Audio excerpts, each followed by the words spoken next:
self is part active and part passive. The passive part feels, and the active part creates change.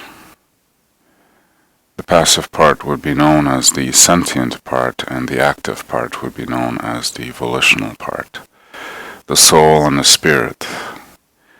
And both the active and the passive have a relationship with each other. And that relationship is complex, but it is also quite clear if we were to divide it into two distinct categories. The infinity of space, this absolute homogeneous state which is experienced as something in the everyday sense, as something passive, is a liberating object to surrender into. And in order to surrender to it, must first be discovered in its fullness. And its fullness is this empty passivity, which when focused upon, we become. And so by becoming that, we enter a meditative state and journey through time, and time journeying through us, until we discover more and more of this spatial quality of ourselves and the quality of infinity. Once the self is seated strongly, comfortably, and centered on this throne of space, something else appears, and that is what has always been there before, obviously, is the choice or the possibility of activity. It is the possibility to create change, opposed to having just experienced change. And so with the patience of an eternity of sorts, if we were to go all the way to that perspective, sitting eternally patient on this throne of infinity, and I say throne because we feel absolutely comfortable, or very comfortable, extremely comfortable in this position of this spatial position. Time continues to play its story from this position. We see the kingdom of space, we see the events and we experience them, and without wanting to judge or not reacting to judgment, I should say,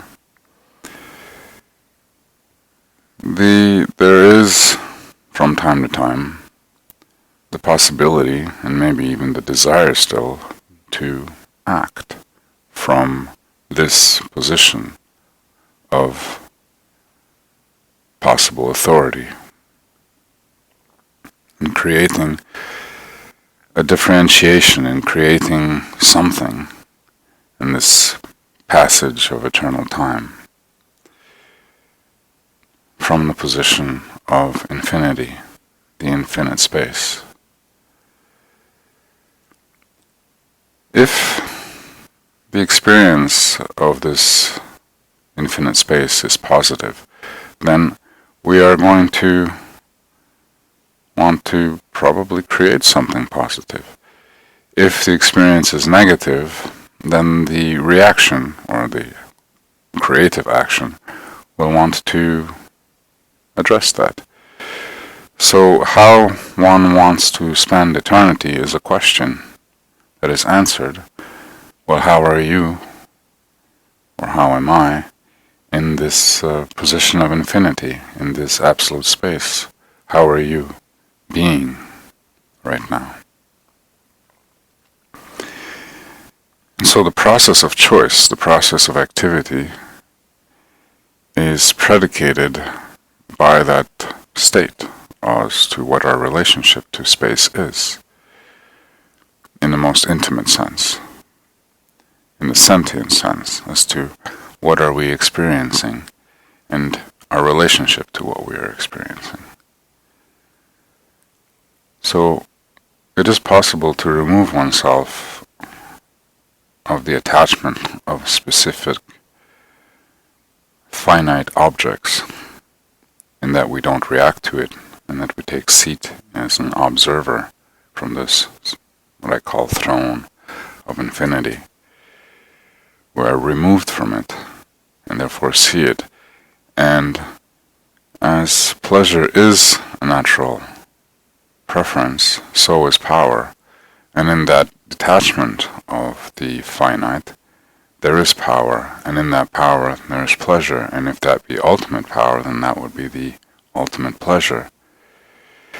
And if we were not to act, if there is no action, it would not be only the ultimate pleasure, but it would be the only pleasure. And that is the power of potential power. The other power, or the other pleasure, would be to act and participate with the finite world from the point of view of the infinite, and therefore the eternal, for the eternal and the infinite are one and the same.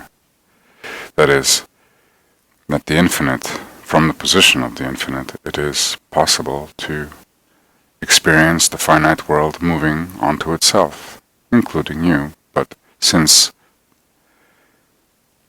the self is removed from participating with it, there is an unmoved self that, as space, infinite space, that is experiencing this. The body, and the body that is experiencing the objects of the body of the world, or the bodies of the world. And so from this position of eternity, sitting eternally, upon this throne of infinity, an action is possible. And that action can be maintained upon maintaining one's throne, if it need be, if the seat is not absolutely secure, or the throne is not absolutely secure. Or to gently participate with the world to discover one's own power, to create from that position of power the things that we want to create, and participating with an carefree creativity and delving into the world without limits and without worry, if that detachment is maintained. Now, of course, there are consequences as doing that, if it is done, of course, from a physical point of view. And therefore the position, the seat of the infinity will be challenged as to whether or not the self will be dethroned when something undesired or difficult or painful occurs, or even when something extremely pleasurable occurs, as to whether or not it will be forgotten that one has a absolute quality and detachment from particulars. Something is so pleasurable that one dives into it, and that it becomes more important than the self, than the absolute. In short periods of time, that is fine, because the human body, or any particular body structure system, will remind, the kingdom will remind the king its position, and when the king strays too far from its throne, the good people of its kingdom, if they are good, and they are good, will show the way back to the throne, after the adventure of the king has been done, after the pleasures, and so too with pain. But it is once that the king begins to argue with the kingdom, so to speak, once the self begins to come in conflict with the body that has built its road to the infinite and in the eternal, the self is contradicting the road that has been built. It's contradicting the mechanisms that have been put in place, or that were there to begin with, that the road to the self begins to become broken or becomes disjointed.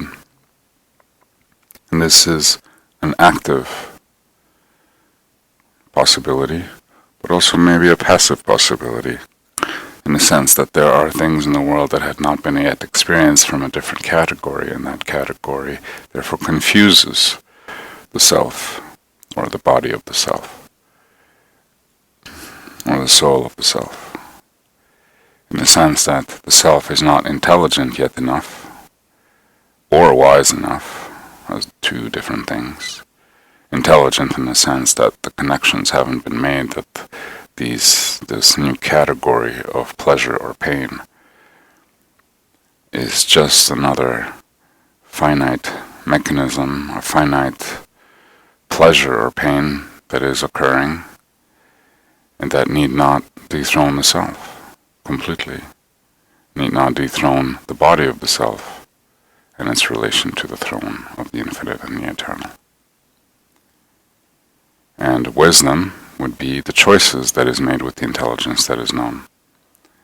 So even if the categories or the complexities are not yet fully understood, the wisdom says, yes, but the throne of the self is always sacred. And the world is sacred too, but your position in it must be from the source. And inevitably, the self always returns. But the question is, if one wants to answer the question, is if you've left, if you've lost yourself in space and time, do you return by your own volition? Or do you want your soul, or the soul of the world, to bring you back? Because one way or another, it has to come back, willing or not.